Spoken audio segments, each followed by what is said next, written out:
My passion is to go out into the pounding rain with my trowel looking for good plays. In order to understand a good play, you first have to know what the game is, so let me start with that. Much of the rain that falls can go on two paths. If the rain falls faster than it can be absorbed into the ground, it runs off and flows downhill to converge into the erosive power to wash away soil. The water that can be absorbed into the soil, much of that is pulled up through the roots into the leaves, where some of it is photosynthesized into new leaf material that will decompose and create new soil. So the rain has the power to both wash away soil and to create new soil. It can go in either direction. And you can follow this direction further. The water that's flowing off the land can converge into the power to slice gullies into slopes that cut down into the water table and drain the soil moisture out so that there's less moisture available for the plants, so that there's less plant surface area to protect the soil from the beating sun and the pounding rain that compacts the soil so that it can absorb even less moisture. More of it runs off in this erosive downward spiral that drains the land of possibility. But the water that soaks in, that comes up into the leaves to be photosynthesized into new surface areas that shade the ground and absorb the impact of the falling rain so that the rain slides down the stems to be gently absorbed into the ground so that more of it soaks in, so that more of it can be photosynthesized up to create food to feed the worms and the gophers that burrow through the soil and transform it into this vast sponge-like surface that can absorb even more of the rain so that the soil moisture is replenished and the water table rises and more plants can reach it with their roots and protect the land with even more plants. And the fascinating thing about these two directions is they both contain the same sequence of cause and effect. The same sequence of cause and effect can spiral in either direction. And that leads to the question, is it possible to take a sequence of cause and effect that is spiraling down and somehow shift it to spiral back in the other direction? And that's the question that led me out into the rain more than 30 years ago. And that's the goal of the game I play. And what a good play is some place where I can find that I can shift the balance so that more runoff soaks in rather than runs off. And as I look for good plays, certain strategies emerge. The first one is to go high into the drainage. Up there, I can find a place within my power to make a change. Down in here, the erosive powers converge so strongly, there is no way I can do anything down here. But if I follow the drainages back up, they start to split. And somewhere up on a slope, the erosive power becomes diffuse enough that it's within my power to make a change. So go high into the drainage. Second strategy is to create a new path before trying to oppose the current path. On this play here, this area here is bare, thin soil, and almost all the rain that falls on it will run off to converge into a gully that's just about 10 yards over here. But I have created a path here that leads that water over onto that flat, grassy ridgetop where all of it will soak in, and none of it will run off. And so water is very hard to stop and oppose, but it is willingly led onto new paths. So offer a new path before trying to oppose the old one. Third strategy is if I can somehow take a sequence of cause and effect that's spiraling down and reverse it, an ally will emerge, bringing with it new powers to create possibilities I cannot imagine, and the work will grow on itself. In this situation here, this stream used to run this way here and converged into a stream bed that's back there. I created a new path. Took rocks out of this area, put it over there, so I created a new path this way. The water came out here where it spread out over a terrace. And you see those two little white rocks there? That is where I'm going to stand to take the pictures of the sequence of events. Because what happened is when that water spread out, One of the things runoff does in the winter rains is it washes huge amounts of the fallen leaves out of our watershed. And when that water spread out on that terrace and thinned out, those leaves started sticking to the ground, started sticking to each other, and created a great mat of leaves all over what was pretty thin soil before then. And that created a humus that plants can grow more thickly all through the springtime, so that by the next year, there were more plants, could catch even more leaves. The soil was growing thick with leaves, so that the next year, there's plants are growing thicker, more and more areas there. And so the whole area has become just this vast, spongy area that can absorb much of the runoff. And so the work grows on itself, and we don't know what is possible when we begin it. A global example of this is the water cycle. All of us have seen simple diagrams like this, probably in 4th grade, but the water cycle is much more dynamic than that when we can see the numbers that are associated with it. These numbers represent thousands of cubic kilometers per year, and there's 3 things I want to point out about it. The first is that over 90% of all the water that evaporates out of the ocean falls back onto the ocean before it ever reaches the land. Water is really heavy, and it's very hard to get it from the ocean onto land. The second thing is that number there, when we convert it, is 11 inches of rain per year that falls on the land from the ocean. Only 11 inches. That's only enough to sustain desert grassland.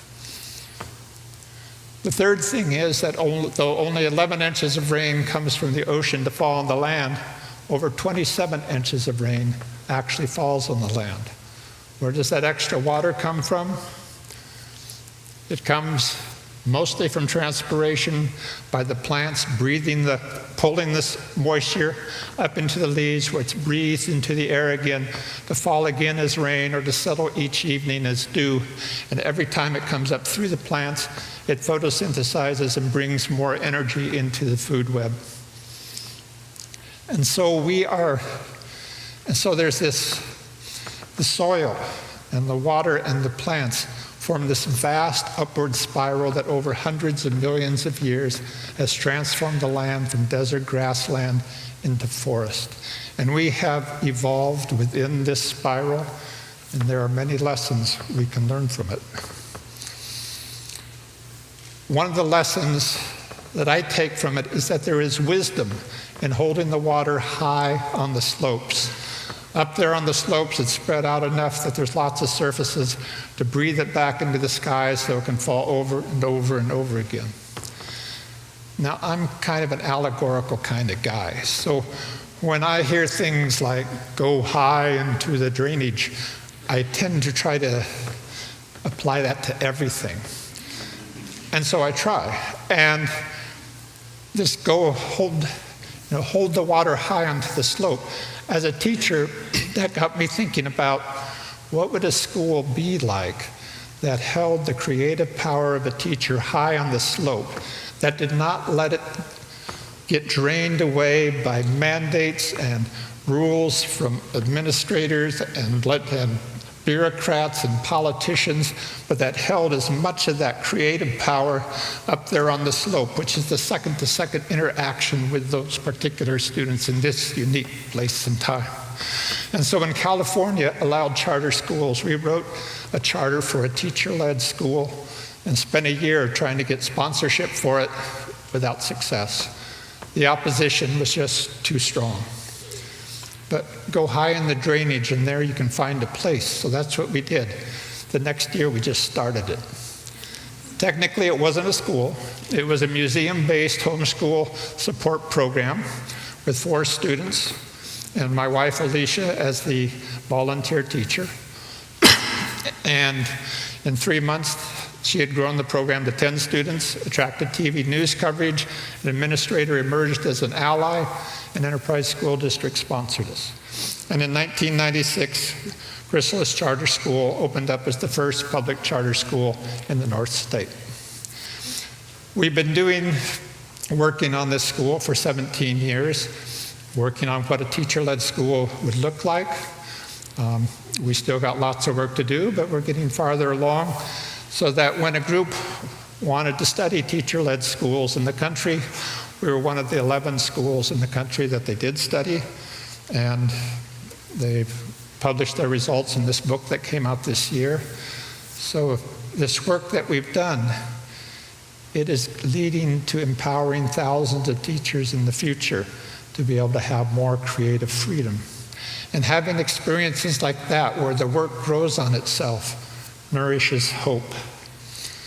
And hope is something I need, because when I look out at the world, I see so many heart-rending downward spirals of global warming, political corruption, economic inequities, just all these spirals that drain the earth and drain humanity.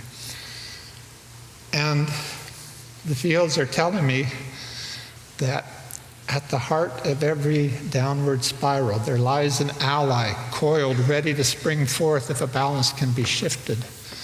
But on things on this scale, what do I do? So I try to think allegorically, and I try to think, go high in the drainage. What does that mean? And so I try to think of it in terms of power rather than rain. And that leads me up into the headwaters of our culture, and I'm looking for places where beliefs or practices are somehow keeping our power from soaking in so that it runs off instead. And what that leads me to is a thing that I describe as a sophisticated cynicism about what is possible. And a prominent biologist expressed this nicely once when he summarized the 3 laws of thermodynamics as: you can't win, you can't even break even, and you have to play the game. Kind of a spiritual bummer.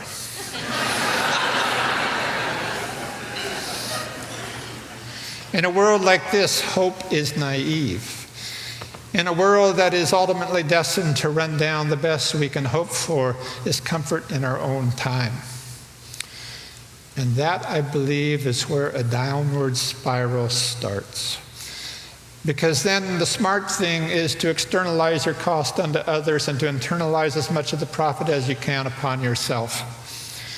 And that allows you to acquire more wealth, which gains access to more power so that you can externalize even more of your cost onto others to maximize your profit and gain even more power.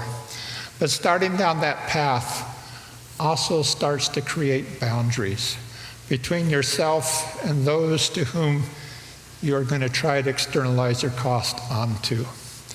And you no longer see each other for the uniqueness that each one of us brings into the world. Instead, I start seeing myself in the relative relationship both of us have to those competitive boundaries.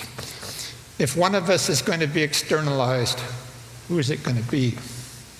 Who has the more power? Whose clothes look like they have more power? And advertising drums this fear-induced way of thinking deep. Do I have dandruff? Did I put on enough deodorant to do this talk? If I order a brand of beer, will I accumulate beautiful women or will they externalize me? And our need to have more in the presence of the other far outgrows our actual needs. And we start to harvest too much, and that starts tipping balances in the world, and things start to spiral down. And that tragically appears to justify how that whole downward spiral began. You see, the world has to run down. So just get used to it. Be cool with it. And then that experience of seeing the world running down leads others to go, oh, that's the way it has to be. I will follow that path too, and it pulls more people into that spiral. And so this is where I'm going to take my stand with my trowel, where I try to make my good play, trying to lead this energy onto a new path. And so I say to that biologist, yes, it is possible to win this game. Yes, the laws of thermodynamics does make it impossible for water to flow uphill, but it does allow water to back up uphill, like behind the beaver dam or behind those mats of leaves.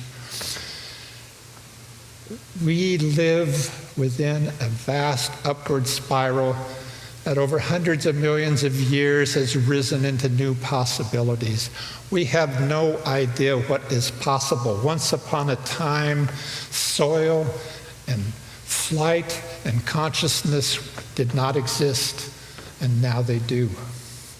We have been gifted with hands to touch the waters and feet to stride the earth, and vision to see patterns and voices to join us together. What is possible with that gift? We have no idea. Allies can emerge to bring into the world new impossibilities. Let us here in Redding become allies for each other, helping each one of us to soak our power in deeper so that more possibilities can grow within our community.